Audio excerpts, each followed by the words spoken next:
All right, now it's time to set up a Facebook event. We're gonna click on the Facebook, and then you're gonna come down here to events, click events, maybe. Then you're gonna create an event. We always want to create a private event. The reason being is because we don't want any outside people joining our event without our permission. We don't want other friends mass inviting, I guess, and we don't want outside people seeing any special deals or offers that we post because if it's not approved by Home Office, it's not a graphic that Home Office has made and something that they've offered. They want us to keep it in a private VIP group or a private event, so that way it's kind of just included to the customers from that party. All right, so you're going to create that private event. And then you're going to upload a photo. So let me see if I have one on here. Let's see, Usborne. You can find the photos under albums in my team page as well as on the pink pages or the UBAM home office branding. Let's see if I have something I can use that's cute. Let's see. All right, so we'll just pick this one. So you upload the graphic that you want, and then the event title. I usually do like something having to do if I do a theme party, like Allison's Halloween book bash or Allison's Usborne book party. So we'll just put Allison's Usborne book party or book bash. Sometimes I'll put like Usborne Facebook book party, something to let them know that it's right here on Facebook instead of like having her friends show up to her house thinking it's at her house. The location I'll put right here, sorry, on Facebook. Or you could put anywhere with internet, and then you just scroll to the bottom and click right here on Facebook.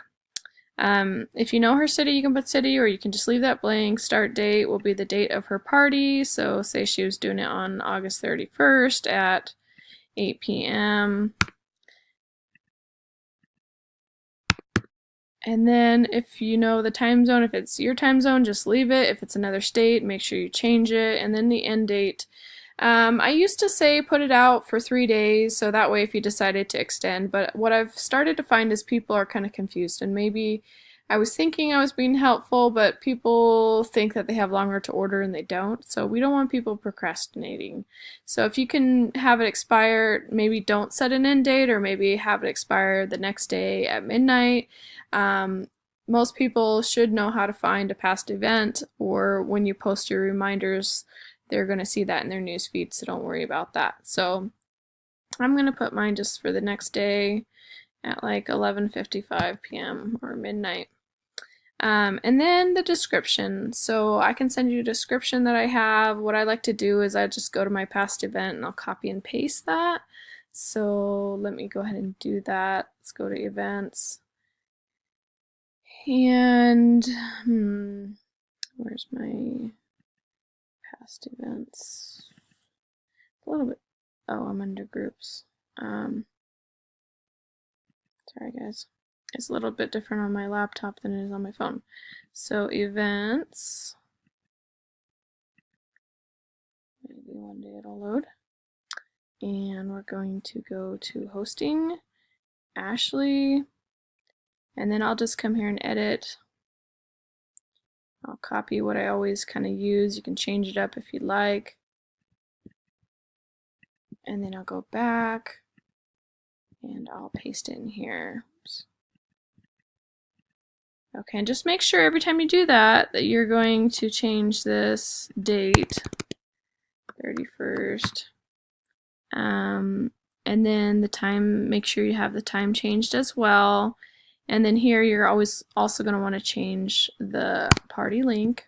So let's go here and still a link. So I'm going to go back to my e-commerce, my account, event list, and I'm going to steal a link. Let's do mine just so I don't mess up anybody's credit. And then you're going to come back here and paste your link. And also the next thing to do is to uncheck that guests can invite friends. We want to do this because we want to make sure everybody that is invited to that party wants to be there. I've had guests that try to be helpful and friendly and invite 50 or 100 of their own friends trying to be helpful to the hostess, but that hurts a party because one, it's awkward to try and ask them to delete all those people, and then two, because you just don't want the guests that really wanted to be there to see all the people invited and think it's like a spamish type party, because that's what we don't want. So uncheck that right away and then just create your event. Alright, so your event's created. I always have an intro post, so let's go back. Where was I, dang? Go back and I go to my previous party, or you can ask me and I can sorry guys, I have too many Facebooks open. Whoa, hello.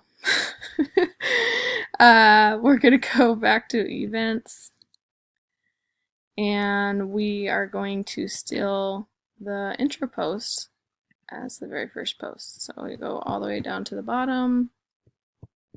Or you can have it saved on your phone, so it's a lot quicker than this. Here we go. Here's my intro. So all I do is I just copy this, bam, paste it. And I go back to here. This is my party. I'm going to write it as a new post. One thing to know is when you have multiple links, it's going to pick up the first link that is shown here. So make sure you take like the party link out before you paste so it picks up your video. So I'm gonna have to go and steal that video really quickly.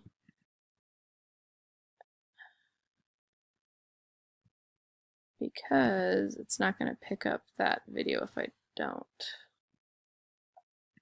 Darn, hold on guys, sorry.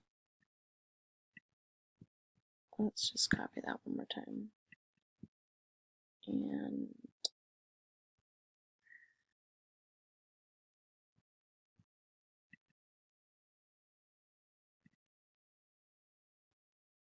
okay, so I'm going to repaste that, sorry. I want it to pick up my link. And then now I'm going to have to go steal that link from YouTube because I didn't do it right.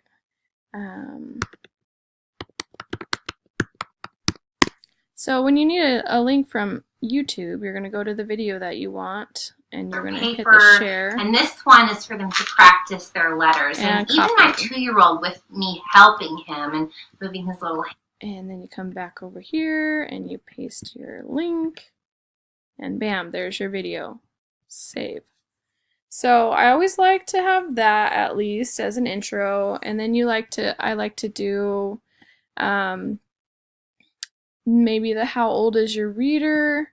That way they have a couple things to look at when they first get added to the party. And then you can also get started with get started with your suggestions as well. So I copy the paste and then I save this picture to my desktop. Save reader. And let's do desktop, save. And then I'll go back to her party, make another post, paste, and let's add that picture and choose. Alrighty, so you're gonna start that off. She's gonna, when she gets her 25, she's gonna add them. I suggest try not to add anybody unless you feel like she's just not gonna do it for you. Try to make her work for it, so at least if you have 25 and you can get most RSVP, you'll Worst you'll end up with is an average party. If you can get to 30 to 35 or more, you're going to have a killer party. If you can get everybody to RSVP and get them all excited for the party, get your hostess super involved, have her post maybe a little fun Snapchat video or picture saying how excited she is for the party or to show off her favorite Usborne books.